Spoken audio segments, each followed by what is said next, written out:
নমস্কার বন্ধুরা, পিএম কিষানের 16তম কিস্তির টাকাটা কৃষকদের ব্যাংক অ্যাকাউন্টে কবে দেবে এ নিয়ে অনেকে টেনশনে রয়েছে, অনেকে চিন্তিত রয়েছে। তো আজকের আমি এই ভিডিওতে পিএম কিষানের 16তম কিস্তির টাকাটা কবে দেবে সেটা জানিয়ে দেবো। তো বন্ধুরা ভিডিওতে সঙ্গে থাকুন, সঙ্গে আমি রয়েছি রবীন্দ্র ধোয়া।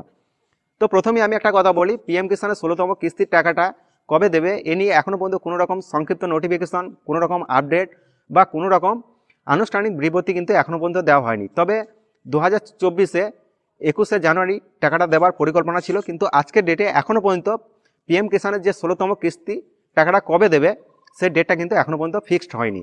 আর পিএম কিষানের 16তম কিস্তি টাকাটা কবে দেবে সেই ডেটটা যদি ফিক্সড হয়ে যায় তাহলে বিভিন্ন দিক থেকে বা বিভিন্ন চ্যানেলের মাধ্যমে কৃষকদের জানিয়ে দেওয়া হবে, এমনটা কিন্তু বলা হয়েছে।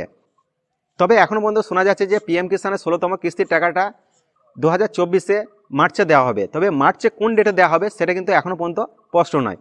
তো বন্ধুরা, পিএম কিষানের 16তম কিস্তির টাকাটা কবে দেবে এই ডেটটা যদি ফিক্সড হয়ে যায় তাহলে আমি আপনাদের ভিডিওর মাধ্যমে জানিয়ে দেবো। ততক্ষণে চ্যানেলটাকে সাবস্ক্রাইব করে রাখুন, আর ভিডিওটা যদি ভালো লেগে থাকে তাহলে অবশ্যই ভিডিওতে একটা লাইক করবেন, কমেন্ট করবেন, আর অবশ্যই ভিডিওটাকে শেয়ার করতে ভুলবেন না। ততক্ষণে সবাই ভালো থাকুন, সুস্থ থাকুন।